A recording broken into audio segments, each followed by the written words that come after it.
on arrive à l'hôpital, aux urgences, ils prennent sa tension, 21 de tension. J'avais d'un côté ma compagne qui était en soins intensifs entre la vie et la mort, clairement. Et puis de l'autre, je suis papa d'un petit bébé qui fait 1,350 kg, qui se trouve dans une petite boîte en plexi. Donc voilà. Donc là, je suis dans un couloir de l'hôpital. Et là, je fais quoi ? Je vais voir qui en premier ?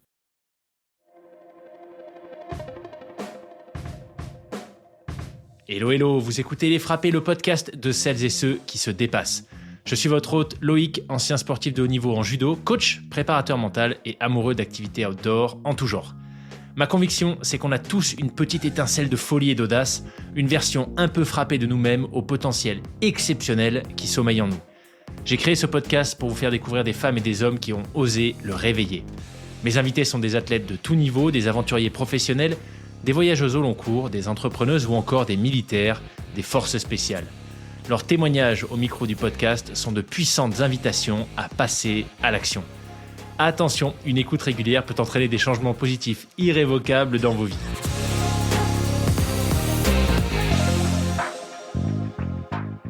C'est ton premier podcast d'ailleurs, Julien, je me demandais. C'est mon premier podcast. Ah, fabuleux. De toute ma vie. Je te reçois sur c'est mon baptême. Ton premier podcast. Exactement. Incroyable. Et donc, la genèse de tout ça, de cet échange, c'est un autre frappé nommé Martin. Exactement. Martin Kérusoré, que j'avais reçu. Martin, ça commence à dater. Martin, c'était, je pense qu'il était dans les, peut-être dans les 20 premiers épisodes. Ouais. Martin, attends, je scrolle rapidement là pendant que je te dis ça. Martin Kérusoré, il était, c'était l'épisode 23, sorti en mars. Je l'ai pas écouté, tiens.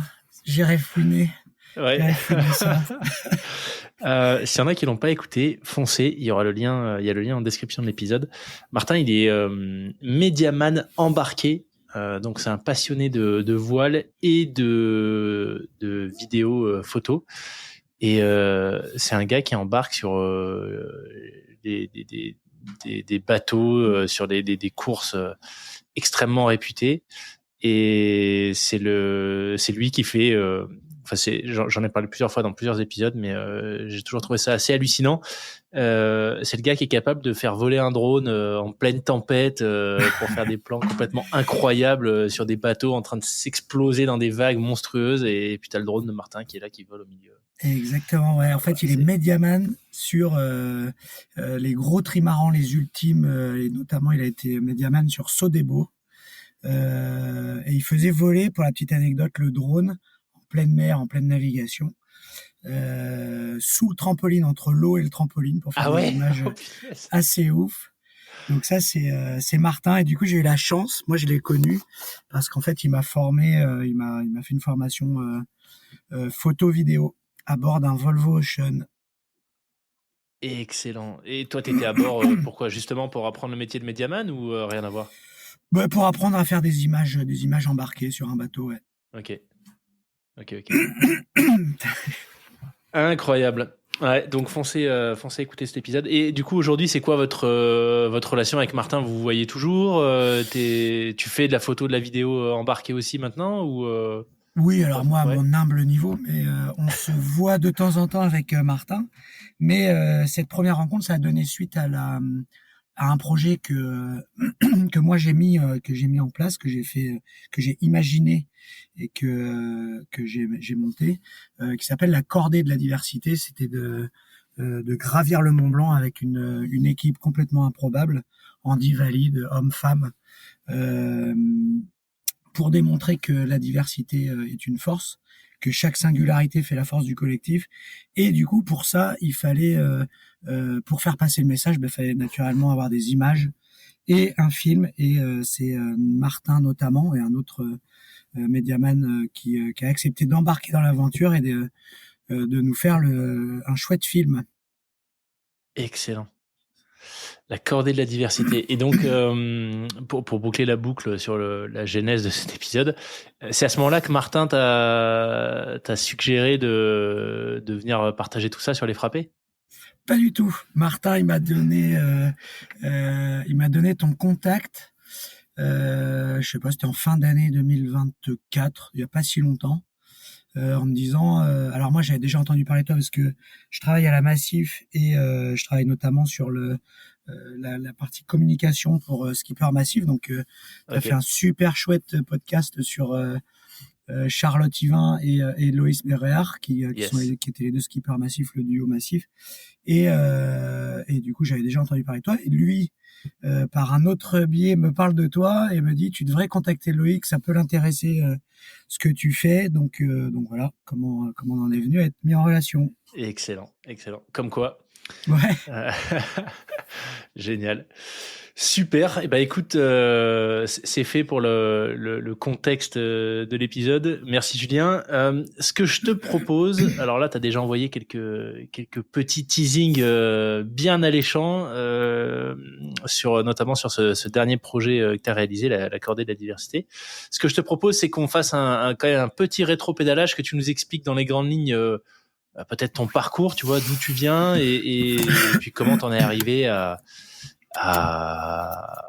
en l'occurrence avec ce dernier projet à organiser ce type d'aventure avec cet angle de la diversité. Alors moi je m'appelle Julien Virouleau, j'ai 45 ans, je suis passionné de sport outdoor depuis tout petit, donc au fil de l'eau, alors j'ai toujours été marqué par le cloisonnement de notre société, le cloisonnement. Donc ça a commencé dans la cour de récré, de voir que la cour de récré était consacrée uniquement aux garçons qui font du foot. Et du coup, à partir de là, je me suis dit, oh là, il y a quand même quelque chose qui va moyennement, alors que on devrait tous tout faire ensemble et que on pourrait en tirer la quintessence de tout ça. Et du coup, on préfère se cloisonner et se rassurer en restant avec les gens qui nous ressemblent. Et du coup, je pense que ça a commencé très jeune. Ce goût pour la diversité, et après ce goût au fil des années, c'est devenu une conviction. Et donc j'ai eu la chance d'embarquer dans un projet qui s'appelle Team Jolokia, qui est un projet voile, un équipage issu de la diversité. On était 12 à bord, donc sur un bateau de course autour du monde en équipage, un Volvo Ocean Race. C'est une aventure qui aurait dû durer une année. Moi, ça s'est très bien passé pour moi. En tout cas, ils m'ont gardé pendant 4 ans. Et au terme de ces 4 années, je me suis dit, la voile, c'est vraiment chouette, mais ça reste malgré tout quelque part un peu élitiste, et le message de la diversité, je voulais le faire passer autrement et changer de support. Et là est né dans ma tête le projet de créer une cordée de la diversité, avec que des gens qui ne se ressemblent pas, de tous âges, de tous horizons, toutes origines sociales, toutes couleurs de peau, toute religion, etc., de faire un petit peu, de mettre tous ces ingrédients-là, de constituer un vrai cocktail Molotov aux yeux de tout le monde. Un truc qui, aux yeux de tout le monde, était voué à l'échec. Moi, j'étais convaincu que ça allait marcher, qu'en capitalisant sur les singularités de chacun, on était capable d'atteindre le sommet. Et en fait, on a réalisé ce projet en 2019 et on est arrivé au sommet le 13 septembre 2019 avec une cordée complètement improbable, avec une personne avec une jambe en moins, avec une personne qui avait 68 ans, avec une personne sans papier, et voilà, et de faire le pari que ça marche. En tout cas, moi, c'était même pas un pari, j'étais convaincu que ça allait marcher, mais en tout cas, de démontrer la preuve par A plus B que chaque singularité fait la force du collectif. Donc moi, c'est un peu le premier gros projet que j'ai eu l'occasion de mettre en place. Et ensuite, il en est venu plein d'autres. J'ai participé à un raid Andy Valide en vélo, canoë, entre Annecy et Nice. Enfin voilà, il y a plein de choses. Et le dernier en date, c'était pareil sur le Mont Blanc, une cordée de 8 femmes en rémission d'un cancer. Et voilà, donc on a relevé le défi en juillet 2024.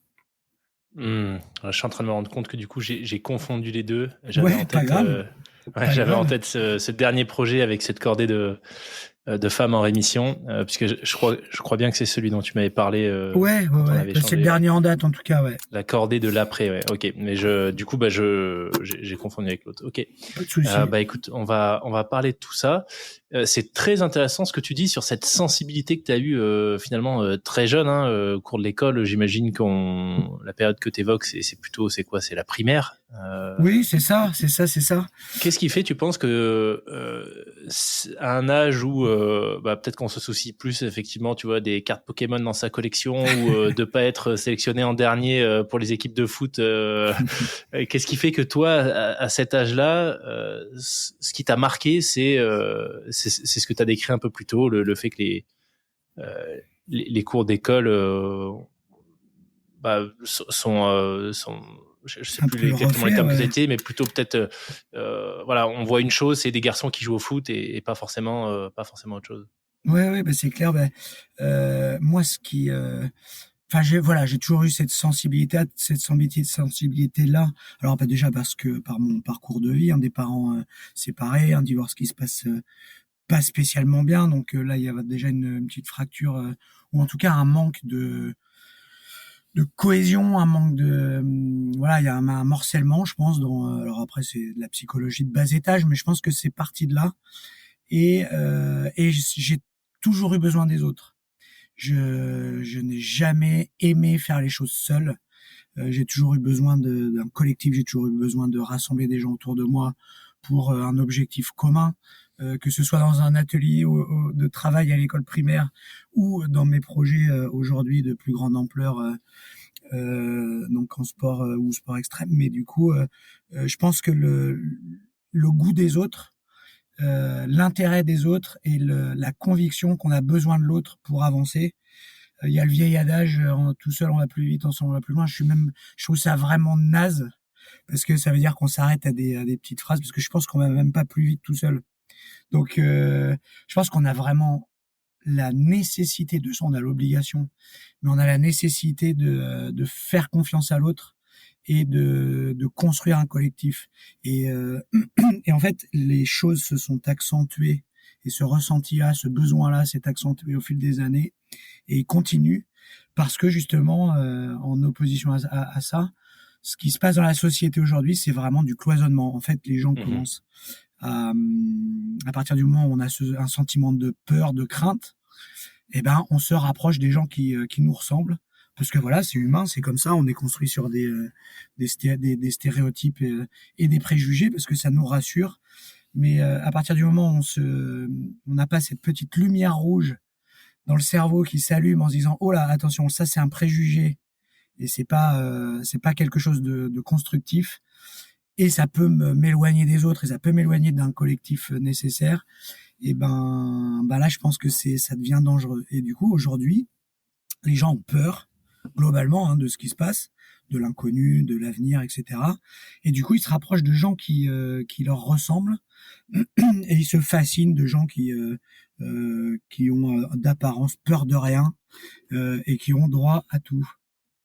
C'est un peu moche ce que je dis, mais en tout cas, tout ce qui se passe dans la société aujourd'hui, aux États-Unis, pour parler des États-Unis, ça me pousse à aller encore plus loin dans la nécessité de montrer qu'on a besoin du collectif plutôt que de se diviser et de montrer du doigt ou de pointer du doigt les uns ou les autres. Parce que voilà, on est tous ni tout blanc ni tout noir.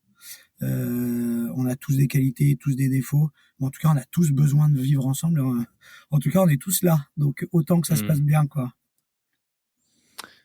Je sais plus où est-ce que j'avais lu ça, mais ça me fait penser à un article que j'avais lu il y a quelques mois, qui expliquait qu'en fait c'est un peu le paradoxe de notre société, c'est qu'on n'a jamais eu autant d'outils à notre disposition pour se connecter les uns aux autres, Et pour autant, le sentiment de solitude, il a jamais été aussi fort dans nos sociétés. En tout cas, les sociétés occidentales, tu vois, où il y a tous les moyens de communication qu'on a, etc.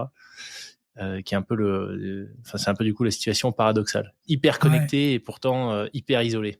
Ben oui, c'est ça. En fait, ça permet aussi de l'hyperconnexion, ça permet aussi de se rapprocher des gens qui nous ressemblent et qui ont Ouais. les mêmes goûts, qui ont les mêmes et ça vient quasiment nécessairement en opposition à tous ceux qui n'ont pas les mêmes goûts et qui pensent pas comme moi. Mhm. Sauf qu'aujourd'hui, quand on reste dans l'entre-soi qu'avec des gens qui nous ressemblent, et ben dans le groupe, il y a personne qui est là pour nous rappeler qu'on se trompe de direction ou que potentiellement on pourrait faire autrement. Et du coup, enfin l'innovation, elle naît toujours d'un groupe de personnes qui se ressemblent pas, qui n'ont pas les mêmes idées et qui tapent sur l'épaule du copain en disant non, je pense que là tu te trompes, on devrait aller dans cette direction-là. Et l'autre de faire confiance et de dire ok, on va tenter dans cette direction-là. Et l'innovation, c'est ça, quoi. Et avancer en collectif, c'est ça. Voilà, c'est ça mes convictions d'origine, je pense. Tu disais que tu as toujours fait beaucoup de sport. Ça a commencé par quoi et qu'est-ce que tu pratiques aujourd'hui? Alors j'ai joué dans la cour de récréation au foot avec les copains et ça c'était des bons moments. Ensuite j'ai fait 18 ans de rugby. Pareil. Alors j'ai jamais été un très grand rugbyman. J'aimais le contact, les sports de contact, etc., etc. Mais ce qui m'attirait avant tout, c'était le collectif. Dans ces 18 années de rugby, ce qui était mon moteur à moi, c'était clairement de faire partie d'une équipe dans laquelle il y avait des gens qui étaient pas du tout comme moi, qui étaient plus gros, plus grands, plus petits, plus maigres, plus âgés, plus jeunes. Et voilà. Et dans cette équipe, il y avait que des gens différents. Et pour autant, on avait le même objectif, c'était de faire un bon match et de remporter la victoire à la fin. Et je trouve que le rugby, c'est une belle image de la promotion de la diversité. Alors bon, maintenant, on n'a que des Golgoth et des gens qui sont grands, mais en tout cas, il y a besoin de, il y a besoin de la rapidité d'un numéro 9, du French flair du numéro 10 et des facultés de percussion et de résistance au choc de la première ligne. Donc voilà, il y a cette diversité là qui m'attirait. Donc là, 18 ans de rugby. Et puis bah voilà, après l'âge évoluant, je me suis tourné vers la voile. J'ai intégré un petit équipage de course à Saint-Gilles-Croix-de-Vie en Vendée. Donc voilà, on faisait des petites régates du dimanche, ça m'a beaucoup plu. J'ai ensuite fait une formation à la Massif, l'école de voile de la Massif, le Massif Centre de Voile.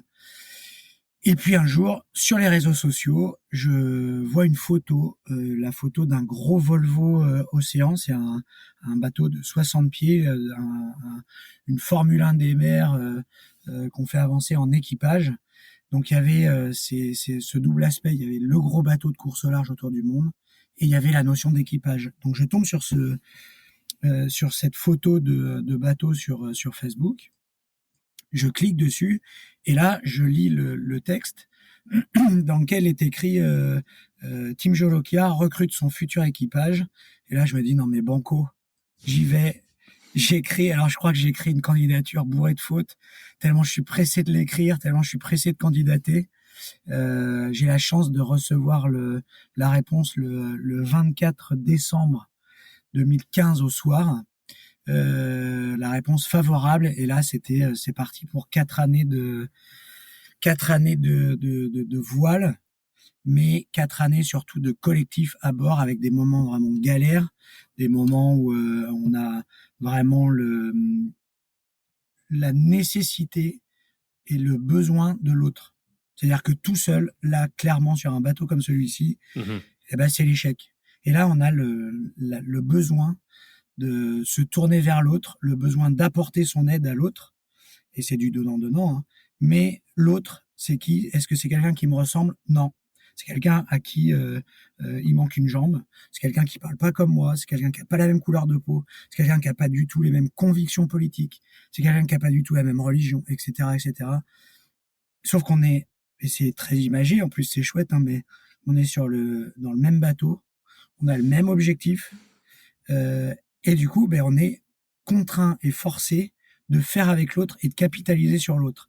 Et je pense que ces 4 années à Team Jolokia, ça a été un gros déclic pour moi parce que ça a mis en lumière tout ce que j'avais moi construit sans même m'en apercevoir en moi, la nécessité du collectif, la nécessité de l'autre, la nécessité d'apprendre de quelqu'un qui pense pas comme moi. Team Jolokia, ça a mis clairement en lumière tout ce que j'avais déjà en moi, et c'est pour ça que ça a duré 4 ans au lieu d'1 an. Et ensuite, ça a fait naître l'envie de faire construire mes propres projets et de faire naître mes propres projets. Excellent. Pour les non-initiés, pour qu'on se rende bien compte de ce dont on parle avec ce type de bateau, 60 pieds, du coup, ça fait combien en mètres ? Ça fait 19 mètres. Ça fait 19 mètres de long et le mât fait 29 mètres, 30 mètres. Waouh, ok, ouais, donc c'est vraiment des très très gros bateaux. Monstrueux. Ouais. Ok. Et donc ces équipages, pendant 4 ans, qu'est-ce que vous prépariez en fait ? C'était quoi l'objectif ? Alors l'objectif c'était de s'aligner sur des courses au large comme l'Armen Race, la Rolex Fastnet, c'est des courses qui sont réputées dans le milieu de la voile, de s'aligner face à des équipages professionnels ou des coureurs au large solo, hein, les coureurs du Vendée Globe notamment, passent par ces courses-là pour se préparer pour l'objectif du Vendée Globe. Du coup, l'objectif c'était de s'aligner contre ces skippers-là et ces équipages-là et de démontrer que la diversité est une force et que on est capable de jouer les premiers rôles, et c'est ce qu'on a fait. D'ailleurs, on a très souvent trusté les podiums et terminé deuxième des courses auxquelles on a participé. Alors moi pour ma part, je crois j'ai jamais gagné, mais sur des flottes de 50, 60, 70 bateaux, c'est arrivé très régulièrement qu'on termine deuxième. Sur ce gros bateau sur lequel rien n'était automatique, pas de pilote automatique, tout était manuel, et donc il y avait nécessité de se mettre dans le rouge de jour comme de nuit, et surtout nécessité de s'appuyer sur les compétences de l'autre. Je suppose que ça varie de course à course, mais c'est généralement des épreuves qui durent combien de temps ? Alors le plus grand maximum qu'on ait fait, c'était 5 jours. C'était le Tour d'Irlande. Et pareil, on a terminé deuxième derrière un skipper du Vendée Globe. Mais voilà, donc c'était 5 jours. Donc là, 5 jours comme ça, quand on est à terre, qu'on a accès à son canapé, aux informations, à son micro-ondes, et à la vie à terre. Enfin voilà, on se rend pas bien compte, mais 5 jours coupés du monde, à dormir par tranche de 1h30, 2 heures, de devoir se relayer à la colonne de winch. La colonne de winch, c'est un peu le moulin à café sur lequel on s'active pour régler les voiles, et faire tourner le bateau à 24 heures sur 24 pendant 5 jours. Ça nécessite déjà d'accepter d'être fatigué. Ça nécessite d'accepter de se mettre dans le rouge, pas seulement pour soi, mais pour le collectif. Et je vous assure que ça met les nerfs à rude épreuve. Et c'est vraiment une belle expérience. Alors ça en dit long sur ce que font les coureurs au large sur le Vendée Globe, parce qu'eux sont tout seuls. Alors après, il y a beaucoup plus de choses automatiques et qui se font de façon automatique avec le pilote automatique sur les. Mais ça en dit long en tout cas sur la manière de vivre les choses isolées de la terre ferme. Ouais, j'ai vu ce matin le chrono final de Sam Gutschall que j'avais reçu avant qu'il prenne le départ du Vendée Globe. Il me semble, si je dis pas de bêtises, c'est 78 jours. Ouais. 78 jours solo sur son bateau à faire le tour du monde, c'est c'est phénoménal. Ouais, phénoménal, ouais, effectivement. Ok, donc ça, cette expérience, 4 années, qu'est-ce qui fait que tu as décidé de tourner la page à un moment donné ? Déjà, ça aurait dû durer 1 an et ça a duré 4 ans. Et ce qui a fait que je pense que le projet est né dans ma tête parce que ce que je vivais à bord de ce bateau-là, c'était exceptionnel.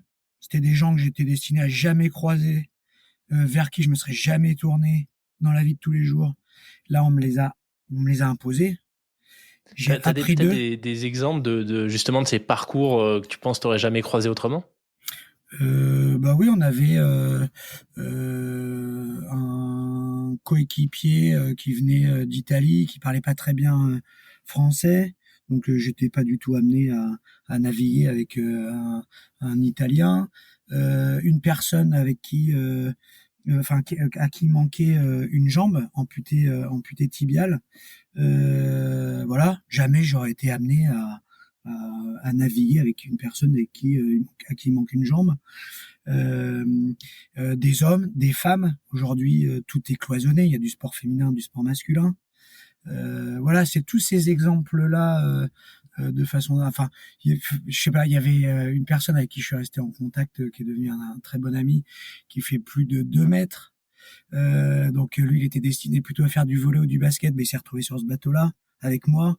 Euh, voilà, non, mais l'idée, c'était clairement des gens qui m'étaient imposés par le projet, Mhm.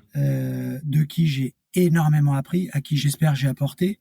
Et je me disais, bon, c'est chouette, on est sur un bateau. Le milieu du nautisme, c'est un milieu qui reste quand même assez coûteux et élitiste. Le message de la diversité, c'est la diversité au sens large, la diversité universelle, c'est celle qui s'adresse à tout le monde. Donc je me suis dit, bon, ce serait chouette de dupliquer ce projet-là, euh, mais ailleurs que sur un bateau. Et je me suis dit, bon, naturellement, je me suis tourné vers la montagne parce que j'avais aussi beaucoup d'attirance et déjà des petits des petites attirances sur la montagne et puis des capacités sur l'Alpi. Et je me suis dit, bon ben voilà, le projet il est tout trouvé, je vais dupliquer ce projet-là sur le milieu montagnard, en, en haute altitude au maximum. Et je me suis dit, bon ben voilà, on va pas faire de la simple randonnée, on va se confronter à un milieu hostile exactement comme le milieu océanique, hein, un milieu hostile, c'est-à-dire la haute montagne, qui nécessite de marcher en cordée, donc toujours cette notion de collectif, de marcher au rythme des uns et des autres et pas au rythme du plus rapide, ni au rythme du plus lent, c'est de marcher au rythme du collectif, de nécessiter de créer une cordée qui nécessite d'avoir besoin de celui qui est devant, d'avoir besoin de celui qui est derrière, de se porter assistance, de faire une pause quand il y a besoin de faire une pause. Enfin voilà. Donc c'était tout trouvé. Il fallait que je me tourne vers le milieu de l'alpinisme pour dupliquer ce que j'avais vécu sur le bateau parce que le milieu de la montagne est un peu plus ouvert, en tout cas moins élitiste euh, que le milieu du nautisme. Donc voilà, c'est comme ça qu'est né le projet de la cordée de la diversité en 2018. Il a vu le jour en 2019 et on a relevé le défi fin 2019. Mais il est né comme ça parce que par nécessité de dupliquer ce que je vivais sur le bateau, de le Mhm. dupliquer dans le milieu de la montagne. Excellent. Euh, Cordée de la diversité, donc tu le disais un peu plus tôt, finalement, ça a été le premier d'une longue série de défis. Si tu devais retenir un moment de ce premier projet, puisque j'imagine que il y a eu plein de challenges, etc., mais si ensuite tu as renouvelé l'exercice, tu vois, de trouver de nouveaux projets orientés alpinisme ou pas, mais où il y avait voilà, à chaque fois cet enjeu de montrer que la diversité apporte une forme de richesse. Je suppose que c'est que ce premier projet, voilà, il a été concluant pour toi. Et donc, je serais curieux de savoir, tu vois, s'il y a un moment en particulier qui, toi, t'a vraiment marqué dans la cordée de la diversité. Ouais, ouais, il y a un moment qui m'a énormément marqué. D'ailleurs, c'est le moment le plus émouvant du film.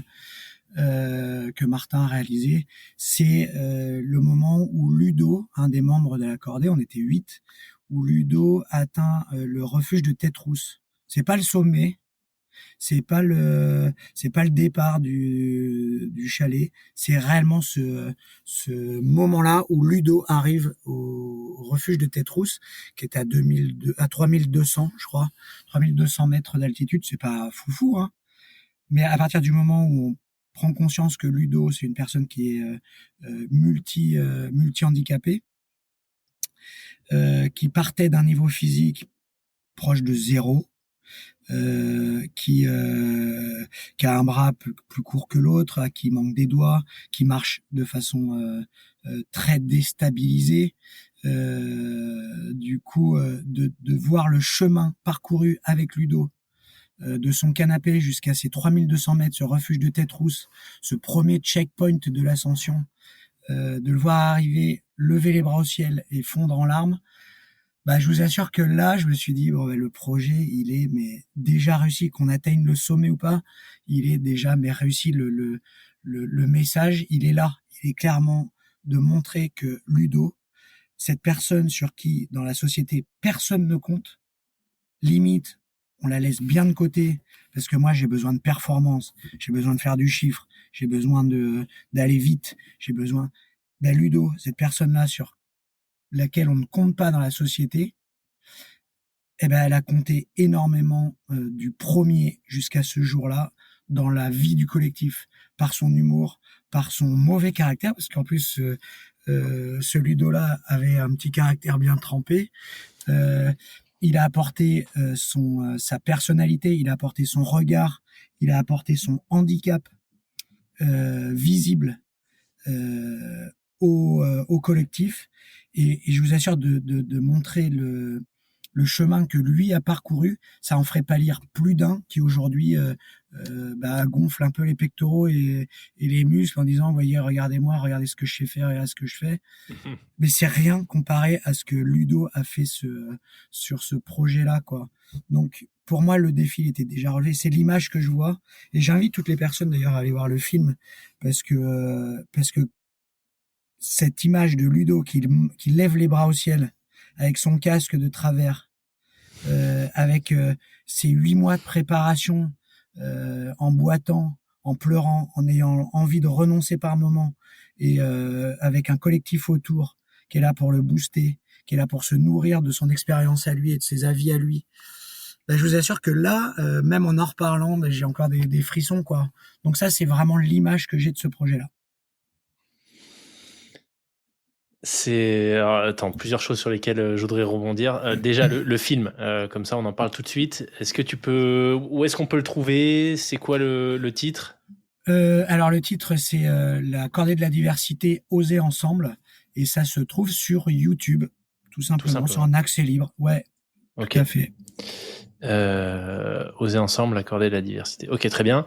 Et l'autre point, dans ce que tu viens de dire, il y a un terme que je pense que j'avais jamais entendu et que je trouve assez émouvant. C'est ce que tu as dit sur la contribution de Ludo, le fait qu'il a apporté son handicap au groupe. C'est quand même énorme de dire ça. Ouais, ben oui, parce que en fait, dans la vie, et on le fait tous, toutes les embûches qu'on est amené à franchir, tous les bâtons dans les roues qu'on peut nous mettre, toutes les désillusions, on arrive à se nourrir de ça et à passer outre, tous dans la vie. À partir du moment où on arrive sur cette terre, on est confronté à des choses qui nous font pas plaisir, on est confronté à des galères, et on arrive tous plus ou moins bien, hein, et dans la difficulté, plus facilement que d'autres, mais on arrive tous à les franchir, et on se nourrit de ça. Et du coup, on a un très très gros problème avec le handicap, en tout cas en France, beaucoup moins ailleurs, hein, notamment en Espagne, mais en France, on a un gros problème avec le handicap. On essaye de le mettre de côté, on cloisonne, pareil, c'est le même principe que de cloisonner les hommes, les femmes, les gens de telle religion, et on cloisonne. Et du coup, dans ce cloisonnement du monde du handicap, on a aussi le handicap visible et le handicap invisible. Donc la chance qu'on avait avec Ludo, c'est que c'était un handicap visible. Donc les gens se sont attachés à Ludo, le public s'est attaché à Ludo, le suivre dans sa préparation du Mont Blanc. Mais il y a aussi cette partie de handicap invisible. Et moi, je suis un convaincu que tous autant qu'on est, des milliards sur cette planète Terre, on a tous un handicap. On s'évertue à le cacher au maximum pour pas le montrer aux autres, parce qu'on a toujours peur de montrer ses faiblesses. Et du coup, je pense qu'à partir du moment où on capitalise sur ses faiblesses, on se dit ok, j'ai ce handicap-là. Moi, j'ai un handicap, c'est que alors déjà, il y a le handicap un peu du parcours perso qu'on a tous, hein, des parcours sinueux qu'on a tous connus. Donc il y a ça, c'est un handicap sur lequel on capitalise. Ludo, c'est un handicap physique.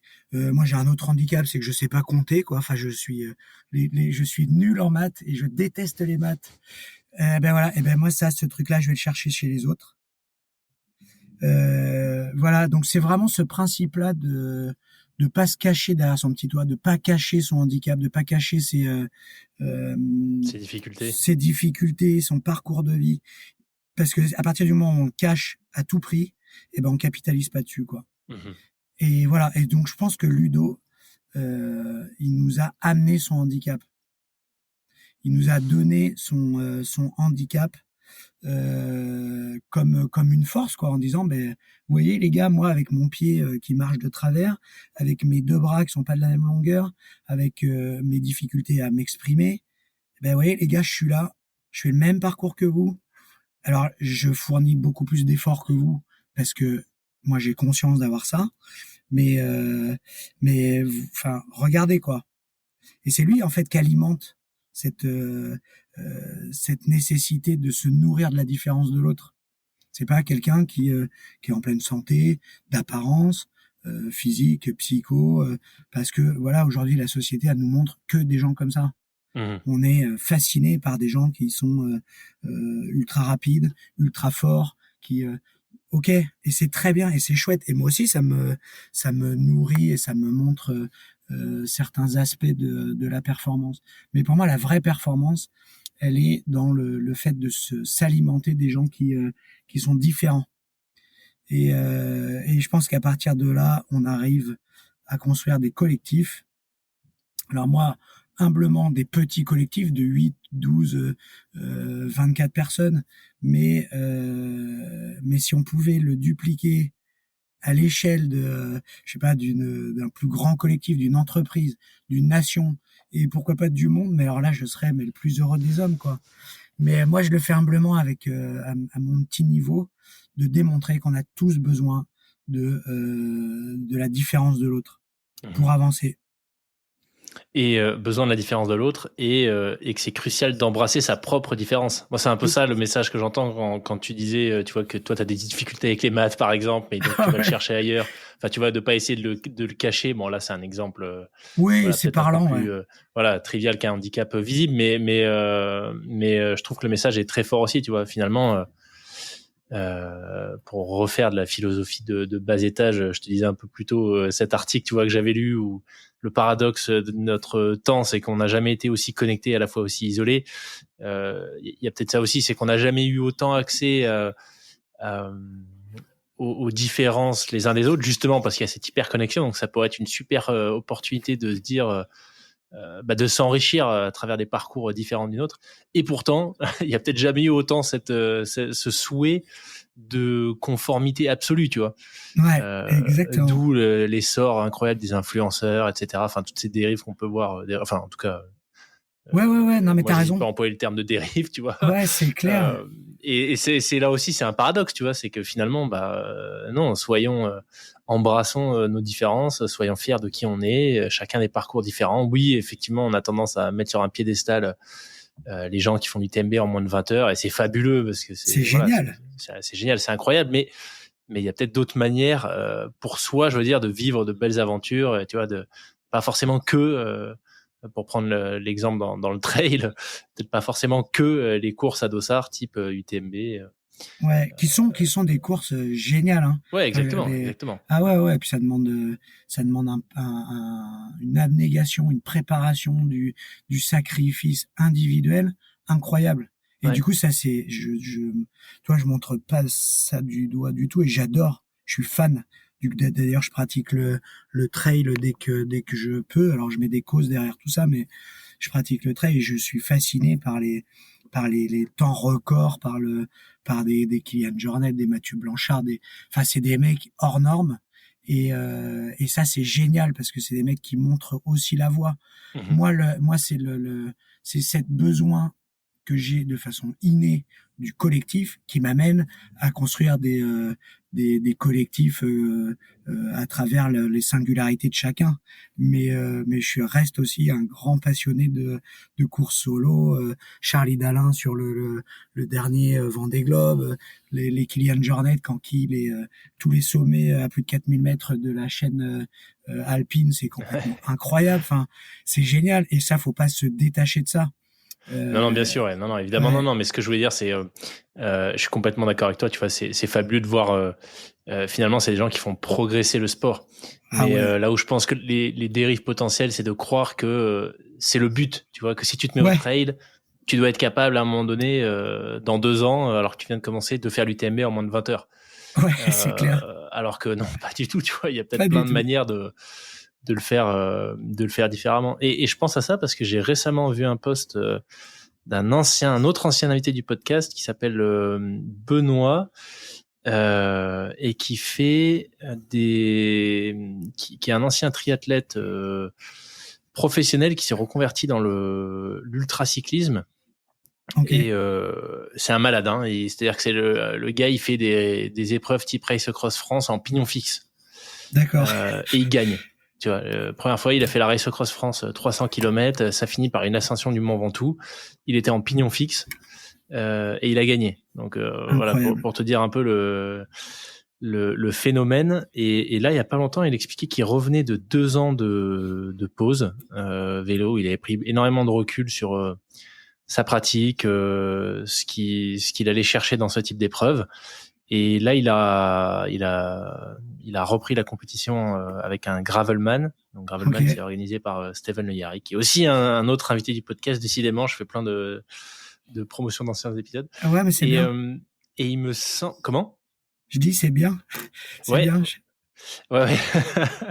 Et ce Gravelman au Maroc, il l'a fait. Alors si j'ai bien compris, il l'a fait en vélo cargo. Ah ouais. Donc tu sais, c'est les vélos avec des Ouais, plateformes ouais. devant Je vois là. Ouais. très bien. Ouais, ouais. Les Donc trucs hyper clairement, lourds, que ça pèse un âne mort. ça pèse un âne mort.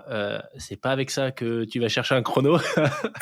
Mais il expliquait que du coup, voilà, maintenant ce qu'il voulait, après des années passées à foncer sans regarder ce qu'il y avait autour de lui, à aller chercher des chronos, qu'il voulait prendre le temps et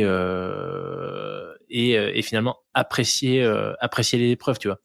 Et voilà, du coup, ça rejoint un peu ce que je disais. Finalement, il y a même avec quelqu'un qui a largement le potentiel de faire un excellent chrono, voire de gagner ce type d'épreuve, et ben il a changé son approche et aujourd'hui, ce qu'il va chercher, c'est autre chose, c'est vivre l'instant, c'est profiter Ouais. à fond. Et je Ouais, trouve ça hyper inspirant comme message aussi. ah ouais, c'est clair. Non, mais le collectif s'est fait de plusieurs individualités. Et moi, ce que je trouve perso, alors qui suis un amoureux du collectif, enfin, j'ai besoin du collectif, comme je te le disais.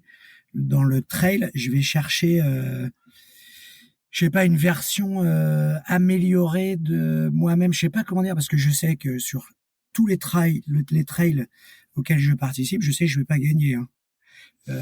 Donc, voilà, et je sais pourquoi j'y vais. J'y vais pour pas gagner.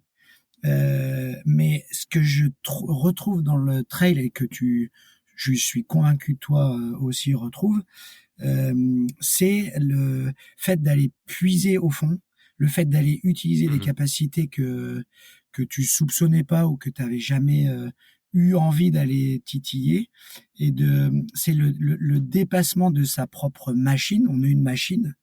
Le dépassement de cette propre machine, non pas pour se faire plaisir et puis pour faire une belle publication à la fin, mais pour se dire, voilà, la machine que j'ai depuis que je suis né, elle est comme celle-ci. Et ben, je vais essayer d'aller grappiller et d'aller me montrer à moi-même que je suis capable d'aller développer ces petites parties-là de moi-même, d'aller réfléchir sur comment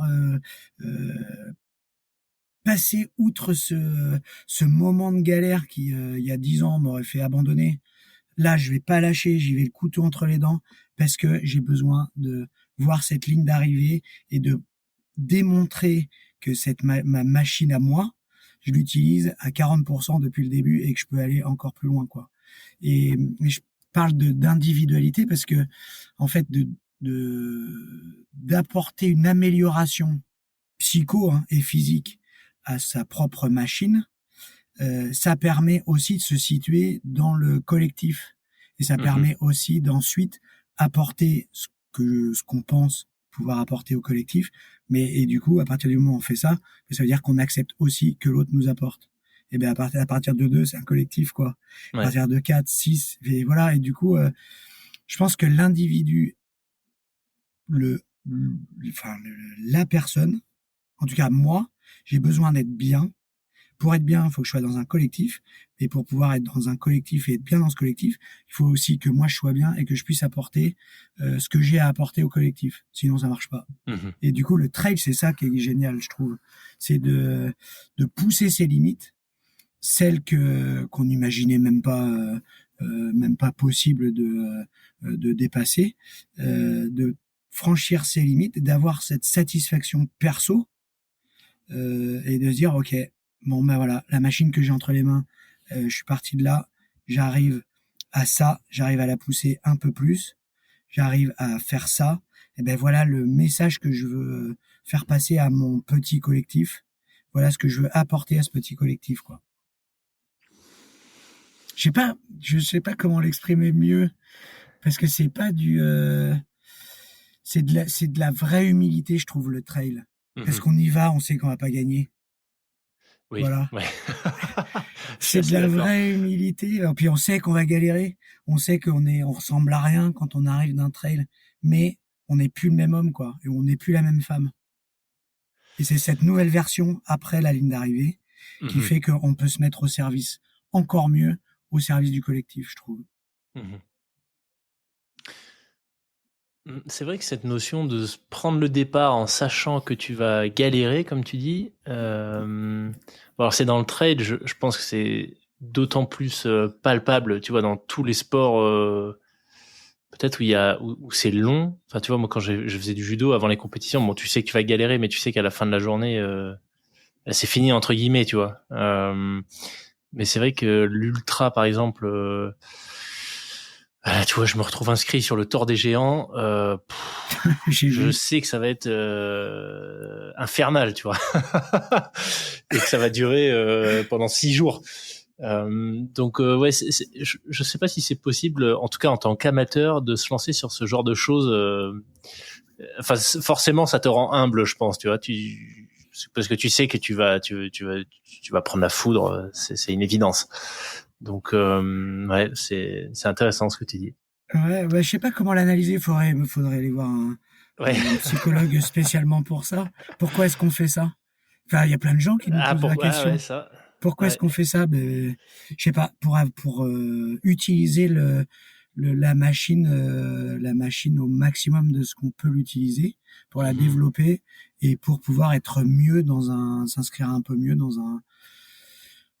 sa personnalité individuelle et donc dans le collectif ensuite, quoi. Enfin, c'est comme ça que je l'analyse, moi, avec pareil, on en revient toujours à la psychologie de bas étage, mais ouais, ça rend humble. Le trail et le sport solo de l'extrême, ça rend humble, ouais. Et c'est aussi pour ça que moi, quand je m'inscris sur un trail ou sur un défi, tu vois, par exemple, d'enchaîner un maximum de sommets, j'ai fait ça en Norvège il y a 2 ans maintenant. J'avais décidé d'enchaîner un maximum de sommets en ski rando en Norvège au profit d'SOS Préma, parce que voilà, mon parcours de vie fait que j'ai eu enfin voilà, un enfant né prématurément dans des conditions un peu galères, enfin donc voilà, c'est un peu ma contrepartie après coup de mettre du sens derrière ce défi-là. Qu'est-ce que j'allais chercher à enchaîner le maximum de sommets en un minimum de temps? Ben c'était, je sais pas, d'aller chercher, parce que jamais je détiendrai le record du nombre de sommets en Norvège. D'ailleurs, il y en a un qui le fait très bien. Mais qu'est-ce que je vais chercher? Je pense que ce que je vais chercher, c'est d'avoir un but, de faire passer un message à des gens qui en ont besoin, de leur dire regardez, c'est possible, relevez la tête. Enfin, après le combat, il y a une vie qui est possible, quoi. Mmh. Et ça permet après d'enchaîner assez facilement sur la cordée de l'après pour le Mont Blanc 2024 avec les 8 femmes en rémission d'un cancer. C'est de montrer que de toute façon, le combat, il faut le livrer. Que ce soit la maladie, que ce soit une embûche, que ce soit une galère, le combat, il faut le livrer. On est là pour le livrer.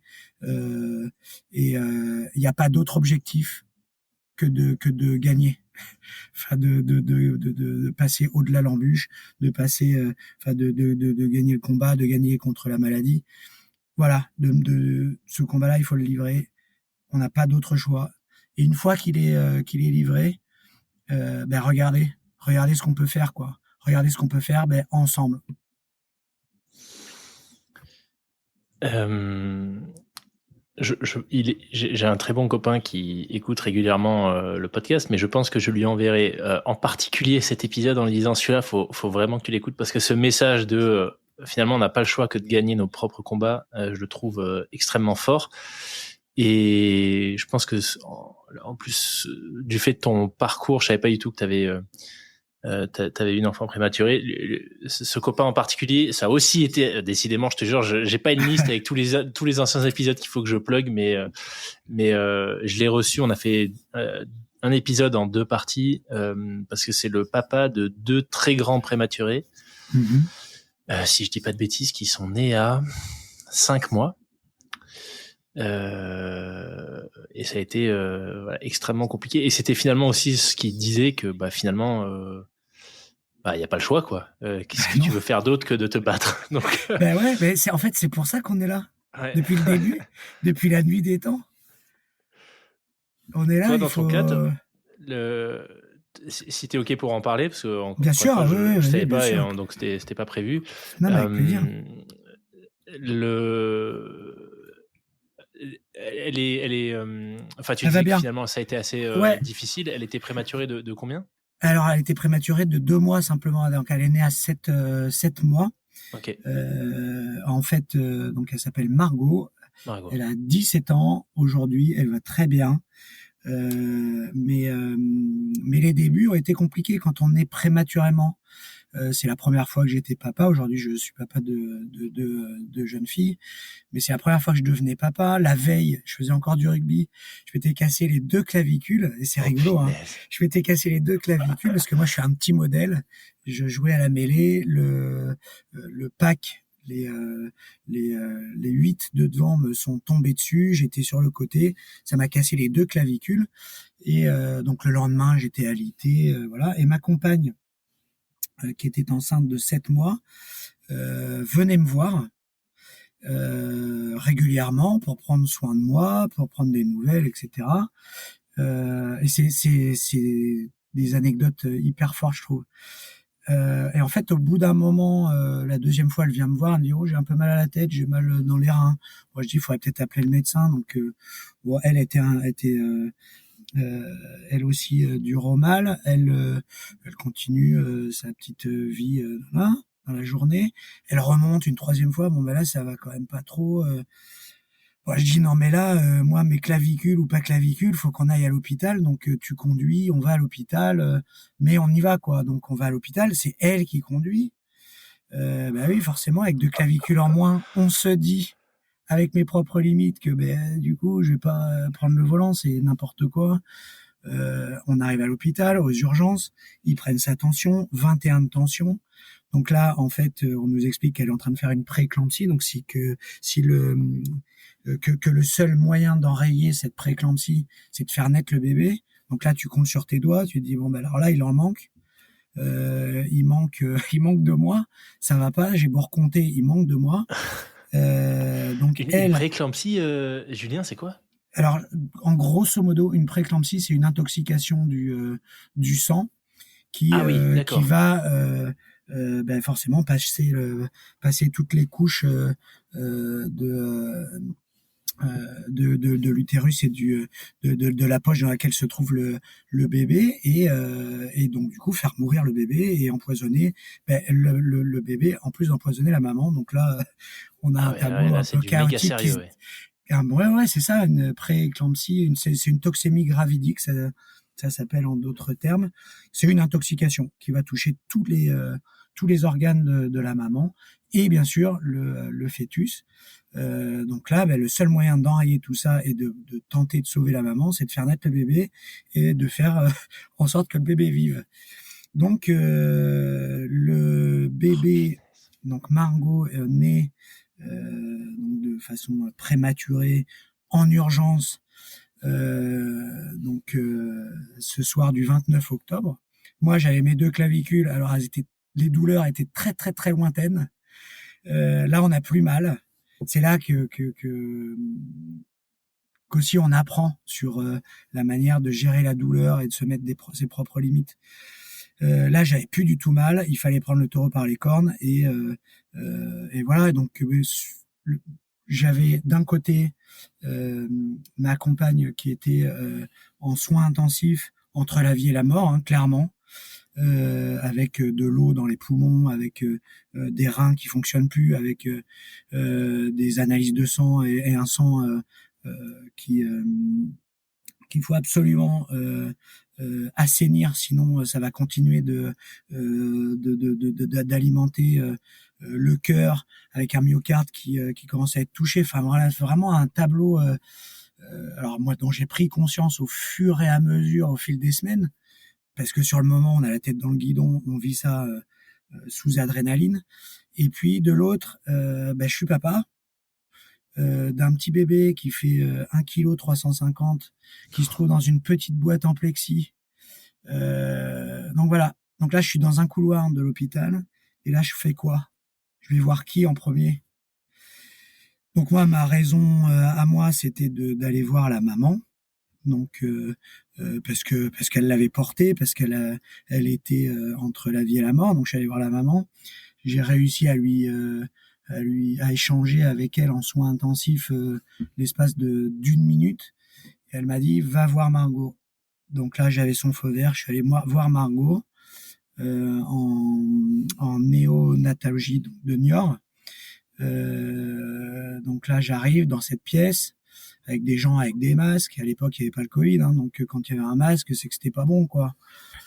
Donc je rentre dans cette pièce, on m'amène devant cette boîte en plexi et là je pourrais encore en pleurer, mais le les, la personne qui était là, l'infirmière qui était là, me dit bon ben félicitations, voilà vous êtes papa, je vous présente Margot. Et là je fonds en larmes, je m'écroule alors que bon voilà j'ai un tempérament de feu, j'ai un moral d'acier d'apparence. Là je m'écroule et l'infirmière me prend dans ses bras et me dit mais regardez c'est un beau jour pour vous. Vous êtes papa. Je dis mais c'est pas du tout un beau jour. Enfin regardez le tableau. D'un côté j'ai ma compagne qui est en train de potentiellement nous quitter. On m'annonce que je suis papa. J'ai cette petite crevette que j'aime déjà et que j'aimais déjà dans le ventre de sa maman. Mais regardez le chaos que c'est. Ça veut dire que là du jour au lendemain on passe dans un mode combat, exactement comme Margot était en train le combat que Margot était en train de livrer, alors qu'elle avait conscience de rien, elle était juste née, elle avait 7 mois, elle était dans une petite boîte branchée de partout, avec des sonneries, je me rappellerai, mais jusqu'à la fin de mes jours, cette sonnerie de désaturation des poumons. Et on te dit, c'est un beau jour. Et là, ouais, tu te dis, ok, c'est vrai que c'est un beau jour. Margot, elle est déjà dans le combat. Enchanté Margot, je suis ton papa et ce combat on va le livrer quoi. Et tu vois cette notion de ce combat on doit le livrer. Du coup Margot et les prématurés en particulier, en fait ils ont même pas conscience que ce combat il faut le livrer. c'est le combat de la vie, quoi. En fait, voilà. Nous, on s'arrête à aujourd'hui parce qu'on vit dans notre petit confort, à notre portail électrique qui marche plus. Et on se dit, putain, qu'est-ce que j'ai fait au bon Dieu pour que ce portail ne marche plus? Et du coup, faut se rappeler à chaque fois ces moments-là de, des embûches qu'on a traversées et qu'on a réussi enfin, on a réussi à passer outre les problèmes, les galères, les maladies. Et ben, voilà, le combat, il est nécessaire, quoi. Enfin, il est même, enfin, on peut pas faire autrement, faut le livrer. Donc, autant bien le livrer, autant gagner, parce que quand on le livre bien, ben, on a plus de chances de le vaincre facilement et plus rapidement.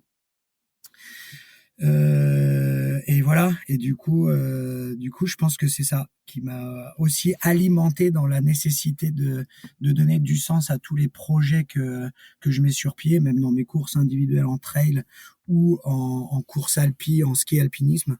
C'est de donner du sens derrière tout ça et de remercier les personnes qui étaient là au moment où moi j'en ai eu besoin, quoi. Et ben là, je renvoie un peu l'appareil, quoi. Mmh. Tu lui as déjà partagé ça à Margot, tout ce que tu viens de me dire là? Pas trop, donc j'espère qu'elle écoutera, mais pas trop. Pas trop. Mais en tout cas, Super. ça s'est bien fini. Ouais. Et elle a livré un très beau combat. Et pour ta femme, du coup? Eh ben, elle s'en est sortie aussi. Alors aujourd'hui, on ne vit plus ensemble, mais elle s'en est sortie. Alors, elle est sortie de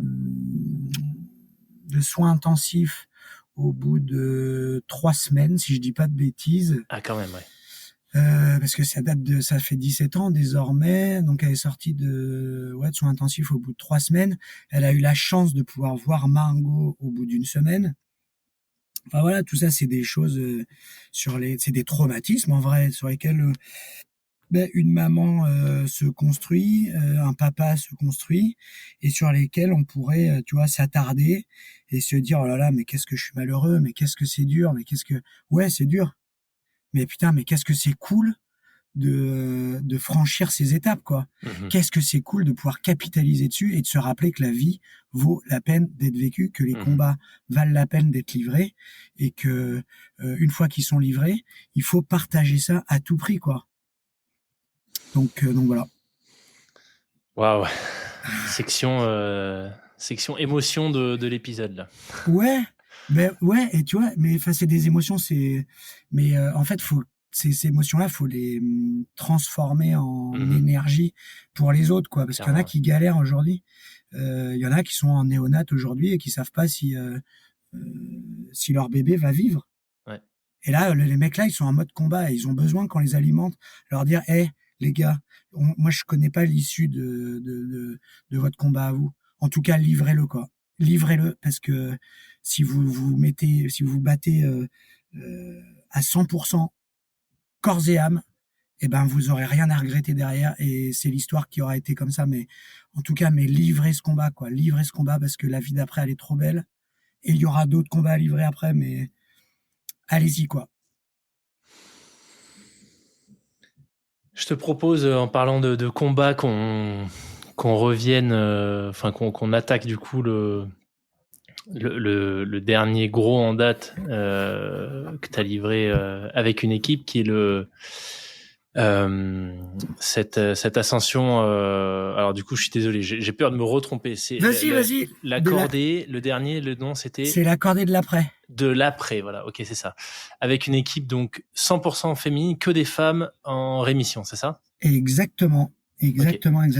Et donc ça, comment est-ce que l'idée, enfin en tout cas cette approche avec tu vois post cancer, etc. Comment est-ce que ça est né et comment est-ce que tu as constitué l'équipe? Alors du coup c'est pareil, c'est du parcours de vie exactement comme on le vit chacun individuellement. Moi en 2019 donc il y a eu la cordée de l'après. Donc voilà, ça a été une réussite et surtout ça m'a convaincu dans la nécessité de continuer mes projets solidaires et inclusifs avec un message de collectif, quoi. Donc voilà, ensuite les choses de la vie ont continué et puis en 2022 moi j'ai traversé un épisode perso dans ma vie d'homme, un épisode perso douloureux qui a été psychologiquement hyper dur, assez violent, etc., etc. Mais je vais pas m'attarder là-dessus parce que c'est pas le lieu. Euh, et pareil, je me suis raccroché à tous les combats que j'avais pu livrer aujourd'hui, à la résilience que j'ai en moi et au message que je voulais à tout prix faire passer. C'est un message que j'ai en moi, ce message de donner aux autres, de capitaliser sur les autres, sur la diversité pour envoyer un message. Et du coup, moi, je me suis réfugié un peu à ce moment-là dans la course à pied. C'est à ce moment-là, je me suis mis un peu plus à fond dans la course à pied. Et je croise une femme qui s'appelle Isabelle Deschamps, qui est présidente d'une association qui s'appelle les Princesses, qui accompagne les femmes atteintes d'un cancer du sein, qu'elles soient en rémission ou non. Donc je croise cette femme à la fin d'une course à pied. Et Isabelle vient me voir, elle me dit bonjour, enchanté, Julien, ah ben c'est toi, j'ai entendu parler de toi, j'ai vu ce que tu faisais, il faut absolument qu'on mange ensemble. Bon voilà, je dis ok, on va manger ensemble, elle avait l'air chouette, je savais qui elle était aussi, je trouvais son association super chouette, le fait d'accompagner des personnes qui en ont besoin, c'est nécessairement cool. Et bon, on retrouve avec nos plannings de ministres, on trouve, c'était en janvier 2022, on trouve 2023 pardon, on trouve un moment pour manger ensemble. Je crois que c'était en avril ou non en mars, la première fois, donc 3 mois après. Donc moi je suis toujours dans ma période un peu galère hein, psychologiquement où je vais de l'avant, mais le combat est quand même dur à livrer. Et donc on se pose à table autour d'un petit plat de pâtes. Et là, alors moi je me présente, voilà, elle se présente à son tour. Elle me dit, ben moi c'est Isabelle Deschamps, j'ai 45 ans, donc on a le même âge. Donc j'ai 3 cancers à mon actif. Voilà, moi mon combat, ce qui m'a aidé à m'en sortir, c'était que je voulais absolument voir les 10 ans de ma fille. Bon, ok. Donc là, tes petits combats à toi, alors Ouais. tu te dis, ok, bon, tu mets ça de côté, ça t'aide aussi toi à aller de l'avant. Elle te parle ensuite des femmes de son association qui sont des femmes qui sont meurtries, blessées, qui sont en train de livrer combat ou qui sont dans l'après-combat où ça laisse vraiment un grand vide et comment se reconstruire après la maladie. Enfin, elle te parle de ça, donc tu te dis ok, deuxième claque. Donc là, clairement, elle est en train de remettre le clocher au milieu du village. Bon, là, Juju, alors c'est pas des petits problèmes, mais tu les relègues quand même à des problématiques psychologiques et tu remets les choses à leur place, quoi. Et elle te dit à la fin du déj, bon, je sais ce que tu fais, je vois ce que tu fais. Moi, je vais te demander un truc, c'est de nous organiser une randonnée dans les Pyrénées pour les filles de mon asso. Parce que voilà, je pense que ça pourrait leur faire du bien et on a un message à faire passer. Donc voilà. Est-ce que t'es ok? Bien sûr, je lui dis, on y va, let's go. Et puis voilà, je rentre chez moi avec tout ça dans mes valises là, et puis je commence à faire le tri. Je les joue jour après jour, et je me dis non mais c'est pas possible. On peut pas, avec le message qu'elle a, le message que ces filles ont, on peut pas aller faire une randonnée dans les Pyrénées, ramasser des fleurs, envoyer des photos sur les réseaux sociaux et puis dire regardez c'est cool, il y a la vie après la mort. Non, enfin c'est pas possible. Donc moi avec toute ma sensibilité, tout mon attrait du collectif, toutes mes convictions de la diversité, je lui dis Isa, voilà ce que je te propose, on va pas faire une simple entre guillemets parce que c'est cool la rando, j'adore hein, une simple rando dans les Pyrénées. On va construire un collectif, comme j'ai déjà construit par le passé, un collectif qui nécessite de marcher en cordée, puisque ta destination, c'est la montagne. Et pour ça, il faut aller viser des sommets à plus de 4000, parce que c'est à partir de cette altitude-là que ça nécessite de marcher de façon sécurisée, donc en cordée. Et à partir du moment où on marche en cordée, on crée un collectif où chaque individu, tout le monde c'est interdépendant, avec voilà, hein, tout ce qu'il y a sur les à côté, faire avec le caractère de l'autre, avec le parcours de l'autre, etc., etc. Donc elle me dit OK. Donc je lui propose plusieurs sommets à plus de 4000. Donc moi j'avais déjà fait le Mont Blanc, j'avais déjà eu l'occasion de gravir le Mont Rose pour l'association Ruban Rose. Je lui propose ensuite le Grand Paradis, je lui propose plusieurs sommets à 4000 et elle me dit non, moi ce que je veux faire c'est le Mont Blanc. Bon, en moi je me dis bon, dommage, j'aurais bien fait autre chose, mais bon, c'est son message, c'est son collectif, c'est son asso. On y go pour le Mont Blanc. Ensuite, elle constitue l'équipe. Elle part avec l'intention de construire une cordée de 12 personnes, ce qui est absolument faramineux. Donc je lui dis non, ce sera 6. Donc on arrive à la négo de construire une cordée de 8 femmes. Donc voilà, que je connaissais pas du tout. Et là vient le juin 2023. Donc pour le rappel, on se croise le 8 janvier 2023. Juin 2023, je rencontre ces 8 femmes. Et là, waouh, je réalise à quel point c'est incroyable le projet que je viens de faire naître.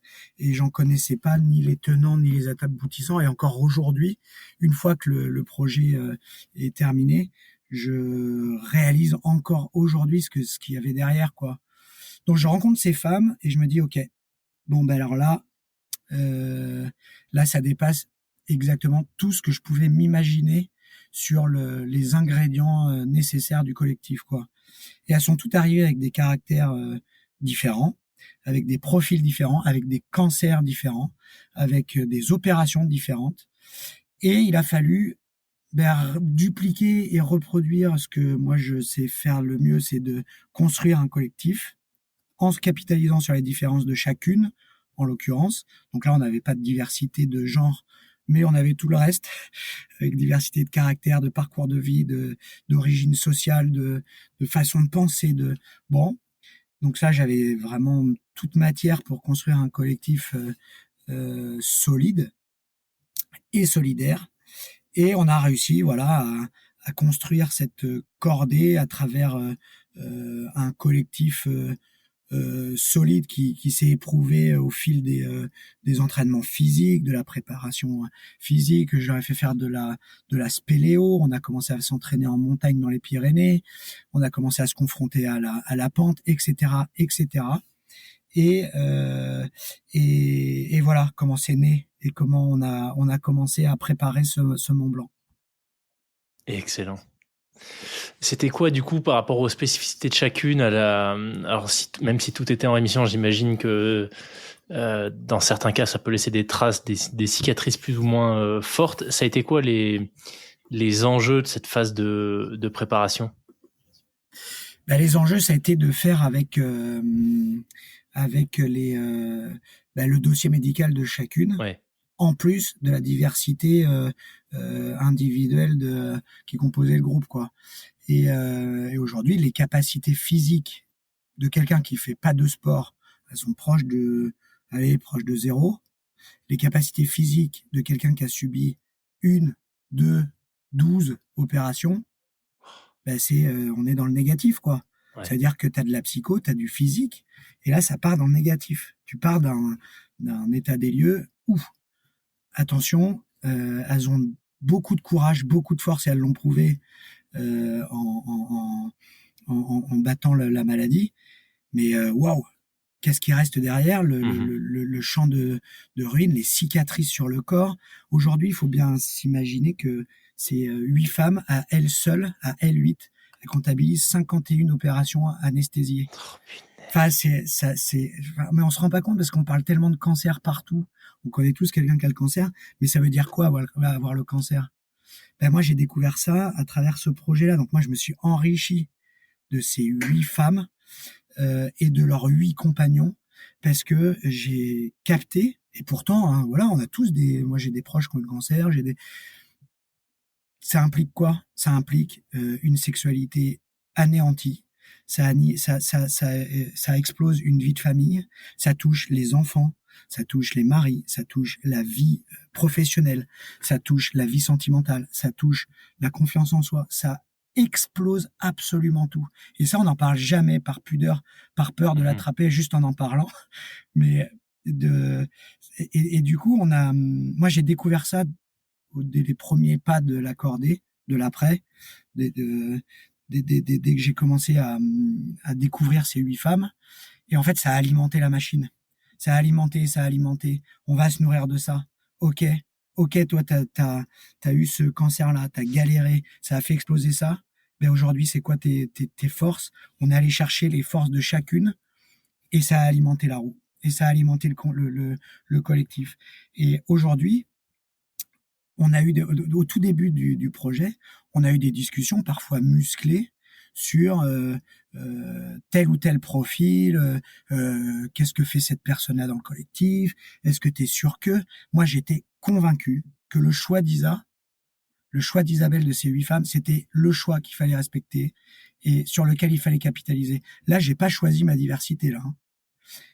Et pour autant, on a réussi collectivement à construire un collectif solide. Et aujourd'hui, elles sont liées, mais à vie, parce qu'elles ont vécu de A à Z dans le projet, quoi. Alors que à l'origine, elles auraient pu, dans la vie de tous les jours, quasiment se taper dessus, quoi. Et c'est ouf, hein. Enfin, tu vois, c'est en te le racontant que je réalise. C'est énorme. Ok. Est-ce que sur l'ascension elle-même, du coup, il y a des choses que vous avez dû adapter du fait, comme tu disais, du dossier médical de chacune, ou ça a été une ascension alors, je sais pas s'il y a une voie classique, j'imagine, pour le Mont Blanc, j'ai jamais fait, mais ça a été quoi votre choix de ce côté-là? T'as pas fait encore le Mont Blanc. Alors le choix, il a été simple, hein, c'était la voie classique, qui néanmoins reste une voie très technique par endroit. Du coup, le Mont Blanc, il est pris d'assaut. Ouais. Voilà, on va pas revenir sur ce fait-là, et du coup, on y a contribué aussi. Du coup, on y est allé. Mais bon, c'était le choix de faire le Mont Blanc.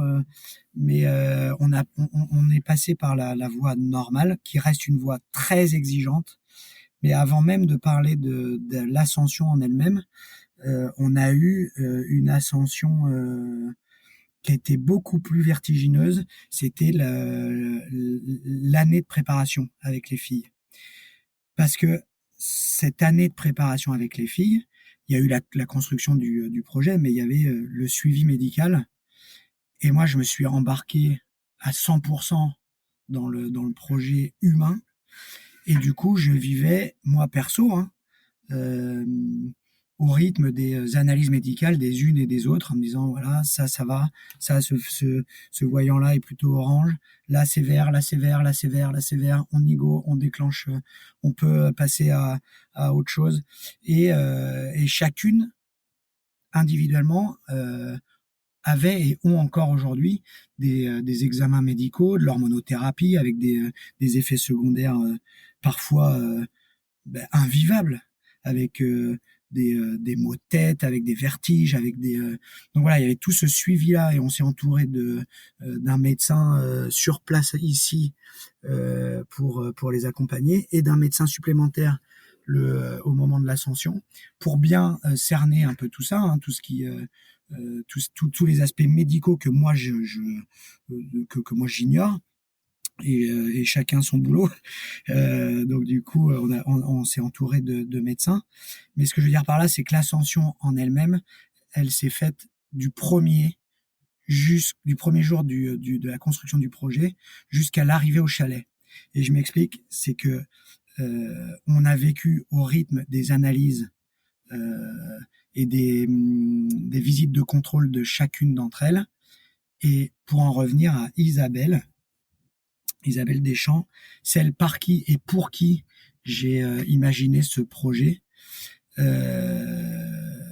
dès l'été 2023, on lui découvre un 4e cancer. Oh, putain. au poumon. Donc là, pareil, on repart sur du traitement de cheval, hein, enfin qui bouscule l'organisme. Nouvelle opération, balafré dans le dos, avec des cicatrices qui font 80 centimètres. Enfin, c'est des choses qu'on peut pas imaginer, quoi. C'est des accidentés. Donc 4e cancer pour Isa. Donc ça, c'est une partie de l'ascension de la préparation. Rémission, elle arrive à battre et à décrocher cette 4e étoile, pour faire l'analogie avec le milieu de la montagne et du ski qui m'est cher. Donc 4e étoile décrochée pour Isa en été 2023. Donc le programme et la préparation se poursuit, avec toujours le collectif qui se resserre et qui se ressoude au gré des aléas et des embûches. Très bien. On commence la préparation montagne. On commence la préparation marche en cordée, comment mettre des crampons. On commence la préparation ici en pleine escalade, appréhender le vide, la descente en rappel, comment faire un nœud de 8. Enfin, voilà, toutes ces petites choses-là qui sont des choses techniques, mais qui servent aussi à alimenter le collectif et à souder le collectif. En plus du suivi médical et d'être suspendu aux analyses et et aux visites de contrôle des unes et des autres. Tout se passe très bien. On est prêt. Alors il y en a une. Alors voilà, c'est pareil. L'hormonothérapie, ça affaiblit aussi pas mal le corps humain. Donc on a eu pas mal de fractures du poignet pour l'une d'entre elles. Et pour autant, il fallait continuer la préparation physique. Donc voilà, ça fait partie des choses qui ont ponctué la préparation physique. À aucun moment on a baissé les bras. On arrive, l'ascension est prévue pour le 3 juillet, l'ascension en tant que telle. On arrive normalement au Contamine, on part au Contamine, donc au chalet, donc pour l'ascension finale du Mont Blanc, début juillet, 1er juillet, je crois. Okay. Donc je rétropédale. Dernière semaine avant de partir, analyse médicale d'Isabelle. 5e cancer. Oh punaise, mais sérieux? Impossibilité de participer à l'ascension avec voilà un nouveau cancer qui se déclare, un 5e qui l'empêche de monter. Donc là, cataclysme. Ouf, qu'est-ce qu'on fait? Et à partir du moment où on a cette nouvelle, il y a 2 possibilités. Soit le projet vole en éclats, soit c'est tout l'inverse qui se passe et le collectif se met en marche, mais puissance 1000. Et c'est la deuxième hypothèse qui se produit, parce qu'on avait réussi à construire un collectif solide. Le collectif s'est dit, ok, Isa peut pas y aller, on va y aller pour nous, on va y aller pour le message, mais là maintenant on part en mission, on y va pour elle. Ok, on y va pour elle. Elle décroche son ticket pour avoir le droit de nous accompagner jusque dans les Alpes, donc dans le chalet qui nous hébergeait pour l'ascension finale. Déjà de savoir qu'elle pouvait nous accompagner, ça nous a donné de la force. Elles étaient toutes les 8, de A jusqu'à Y, pour ainsi dire. Et voilà. Et donc ça a donné le supplément d'âme à l'ensemble des 7 autres et du groupe et du collectif, parce qu'on était 15 autour de ces 8 filles. C'était un collectif de 15. Donc ce 5e cancer pour lequel Isabelle est encore en train de livrer bataille, toujours tête haute, toujours les yeux rivés sur l'horizon en se disant allez hop, c'est une nouvelle embûche, mais on y va quoi. On avait tout ça en tête au moment de l'ascension. Et ça, c'est une force supplémentaire. C'est clairement un cataclysme. Mais il y a les 2 possibilités. Et dans la vie, soit on baisse les bras et on se dit bon ben voilà, c'est peine perdue, c'est un nouveau, euh, c'est une nouvelle embûche. Bon ben ça veut dire qu'il faut pas y aller et puis c'est tout. Ou on décide d'y aller et de se nourrir de ce malheur-là, de se nourrir de ce malheur-là et d'en faire un truc qui décuple les forces de tout le monde et en tout cas qui sublime le message de la vie de l'après pour l'ascension, quoi. Et c'est ce qui s'est passé. Alors après, l'ascension s'est faite et certaines ont pu aller à 3002, certaines à 4003. On a porté le message jusqu'à 4008 et le message, en fait, il n'était pas l'atteinte du sommet. Que le message aille au sommet ou non, il était dans la vie de l'après et dans la nécessité de livrer le combat parce que le combat vaut toujours la peine d'être livré. Parce que la vie d'après vaut la peine d'être vécue. Voilà. Waouh.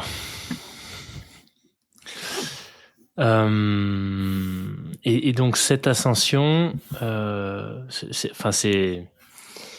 j'ai énormément de questions qui me viennent, mais enfin je trouve le récit absolument fascinant. Cette ascension, cette fois, vous aviez personne qui filmait, qui a capturé ces moments comme sur la cordée de la diversité. Si, bien sûr. Okay. On avait deux caméramens. Qui nous ont accompagnés et donc le film est en construction avec une sortie prévue j'espère au mois de mars. Au mois de mars, ok. Donc là on a tous les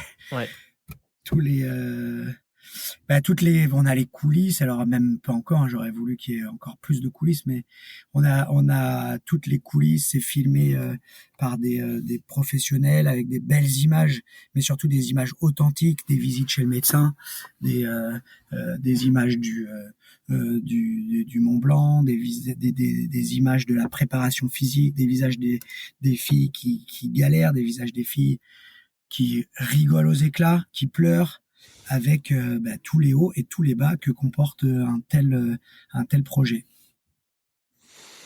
Excellent. Faudrait bien que tu me donnes, là on enregistre fin janvier, faudrait bien que tu me donnes le lien, parce que je pense que l'épisode sortira à peu près, si c'est vers mars, à peu près en même temps. Donc, ouais, ok. Au moment où vous écoutez cet épisode, n'hésitez pas à la regarder dans la description, il y aura certainement le lien. Incroyable, punaise. Que de projets émouvants avec des messages très très forts, plus forts les uns que les autres. Comment est-ce que tu vois la suite du coup, Julien? Alors je sais que tu viens finalement à peine 2019, c'était il y a longtemps, mais bon, si le film il y a longtemps et pas tant que ça, le film va bientôt arriver. Comment est-ce que tu travailles déjà sur d'autres projets? Est-ce qu'il y a une suite à tout ça? Nouvelle aventure qui va mettre le collectif dans toute sa diversité en avant. Voilà, qu'est-ce qui arrive pour toi finalement? Mais alors moi j'ai un gros problème, c'est que j'ai mis l'idée à la minute, 1000 envies à la minute et voilà. Et donc oui, il y a des projets. Il y en a 2, 3 par exemple. Là, j'ai initié un projet pour accompagner une jeune adolescente qui est née prématurément d'ailleurs, et qui est actuellement qui est en fauteuil depuis sa naissance et qui doit remplacer son fauteuil roulant, mais qui n'en a pas les moyens parce que pour diverses raisons, on va pas rentrer dans les détails. Donc il y a ce projet-là, ce micro-projet-là, de l'aider et de lui faire vivre des moments de course à pied en joëlette, tout en récoltant des fonds pour pouvoir remplacer son fauteuil. Donc ça, c'est un projet que j'ai déjà initié et qui a commencé en fin d'année 2024. Et puis j'ai un plus gros projet. Alors j'ai une envie, c'est l'ascension du Kilimandjaro, mais je le ferai très certainement dans un profil plutôt personnel. Okay. Mais j'ai un plus gros projet qui est un projet qui sera de toute façon collectif et avec du sens, qui sera un projet au Groenland. Donc après, il est encore en construction, donc je peux pouvoir en dire davantage. Mais surtout, moi j'ai mon corps aussi perso qui me rappelle un peu à l'ordre. Donc je suis dans une phase un peu de récup, avec des petites analyses, avec des petits problèmes musculo-squelettiques à régler. Surtout dormir quand je peux dormir. Tout ce que je fais moi à titre de projet solidaire, inclusif ou de sport extrême, je le fais sur mon temps perso et avec mon argent perso, parce qu'en dehors de ça, j'ai un travail. Donc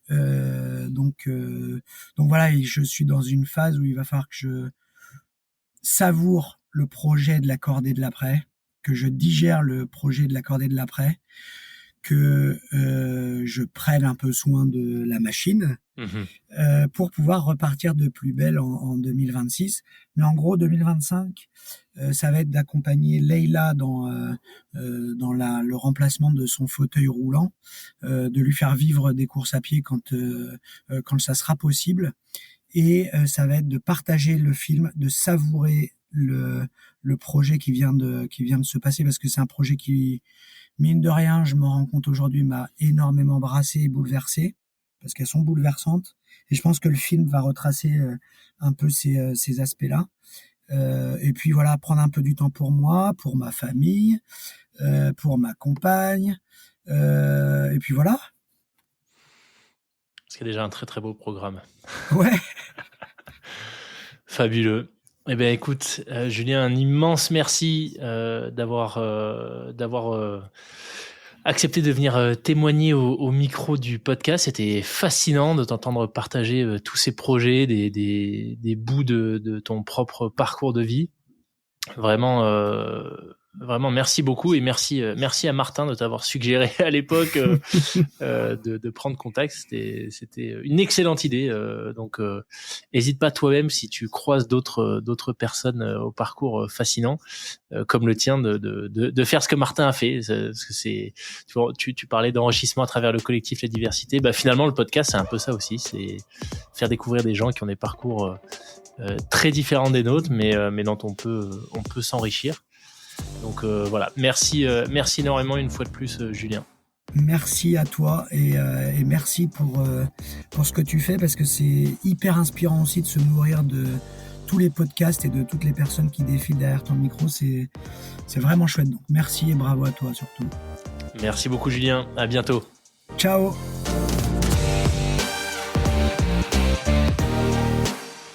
Merci d'avoir écouté cet échange avec Julien jusqu'au bout. Si vous avez apprécié cet épisode autant que moi, eh bien n'hésitez pas à le partager à un maximum de personnes autour de vous, et de manière générale, vous le savez, je vous le dis à chaque fois à la fin de chaque épisode, n'hésitez pas tout simplement à parler des frappés, à parler du podcast de manière générale. C'est une excellente manière de remercier toutes celles et ceux qui viennent témoigner au micro des frappés.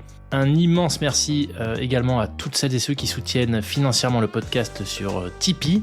Si vous souhaitez les rejoindre, ça se passe sur tipeee.com/les-frappés, et c'est à partir de 1 € par mois, ou tout simplement donation libre. Merci énormément une fois de plus à toutes celles et ceux qui se sont déjà engagés financièrement pour soutenir le projet.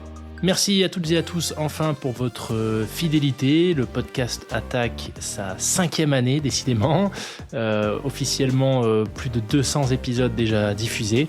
Tout ça c'est possible grâce à votre fidélité, à votre loyauté. Vous êtes de plus en plus nombreux à écouter le podcast, ça fait super plaisir. Donc voilà, pour une fois je tenais à le dire clairement dans un épisode. Merci énormément à toutes et à tous. Je vous dis à la semaine prochaine pour un nouvel épisode. Ciao les frappés.